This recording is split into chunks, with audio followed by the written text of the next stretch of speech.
આજ રોજ તારીખ 5/1/2024 ના રોજ ઝઘડિયા તાલુકાની ઝઘડિયા GIDC ખાતે આવેલી નાઇટ્રેક્સ કંપની સામે ડેડિયાપાડાના ધારાસભ્ય શ્રી ચૈતરભાઈ વસાવા સાહેબ કંપનીના વર્કરો સાથે કંપનીના ગેટ સામે સરકારના ધારા ધોરણ મુજબ વેતનને લઈને વર્કરોની માંગને લઈને વર્કરો સાથે ધરણા પર બેઠા હતા। શું કહી રહ્યા છે સાંભળો।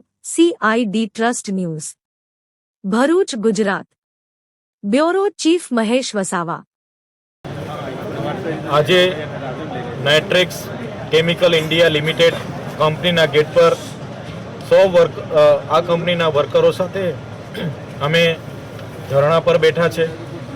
આ કંપનીના મેનેજમેન્ટ પાસે આ વર્કરો વતી અમારી એટલી જ માંગણી છે કે 2011થી કેટલાક વર્કરો અહીંયા કામગીરી કરે છે, આજ દિન સુધી એ લોકોની પગાર સ્લીપો એમને આપવામાં આવી નથી।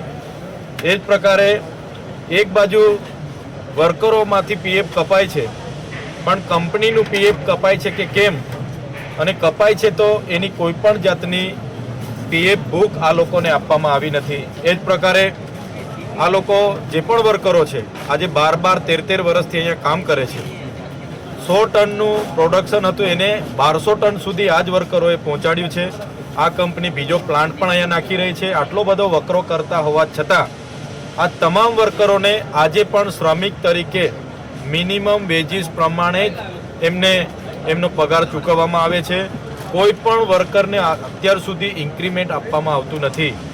ત્યારે આજે 12 વર્ષ કામ કરનારા વર્કરોના પગાર પણ 12,000 નીકળે છે।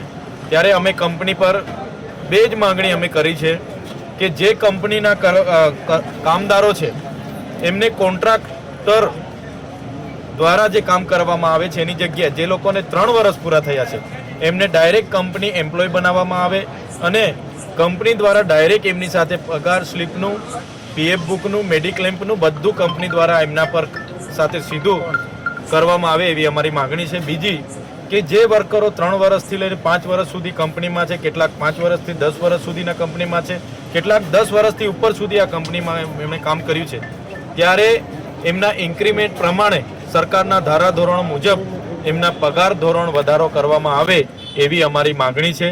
અને મેનેજમેન્ટ દ્વારા 2 વખત બહાર આવીને એમને જણાવવામાં આવ્યું છે કે અમે ઉપર એમના GM એના જે મેન છે કંપનીના માલિક એમની સાથે વાત કરીએ છીએ, તમને જણાવીએ છીએ એમ કરીને 2 વખત એ લોકો અમને આનાકાની કરે છે, ગોળ ગોળ ફેરવે છે।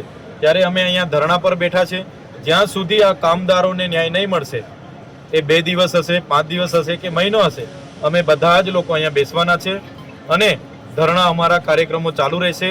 અને અમે બીજા લોકોને પણ કહીએ છીએ જે પણ કંપનીમાં જે પણ લોકો સાથે અન્યાય આ પ્રકારના થાય છે, સરકારના શ્રમ નિયામકના ધારાધોરણ મુજબ એમને ઇન્ક્રીમેન્ટ, મેડિક્લેમ પોલિસી કે એમને કોઈ પણ પગાર વધારા નથી મળતા, બોનસ નથી મળતું, એમને ઓવરટાઈમના પૈસા નથી મળતા, એવા તમામ લોકો આ કાર્યક્રમમાં સહભાગી બને। આજે આમનો વારો છે, કાલે એમનો પણ વારો હશે, ત્યાં પણ આ કર્મચારી એમને સહકાર આપશે અને ત્યાં પણ અમે હોઈશું। ત્યારે અમારી માંગણી બસ એટલી જ છે કે સરકારના ધારાધોરણો મુજબ અમને પગાર સ્લીપ મળી જાય, એમને PF બુક મળી જાય, એમને બોનસ મળે, એમને ઓવરટાઈમના 2 ગણા પૈસા મળે, એમને મેડિક્લેમ મળે, એમને પગાર વધારો મળે, એમને ઇન્ક્રીમેન્ટ મળે। આ જ અમારી માંગણી છે। જો એ સ્વીકારવામાં નહીં આવશે તો અહીંયા ખૂબ મોટું આંદોલન થશે, એની સંપૂર્ણ જવાબદારી આ કંપનીની રહેશે।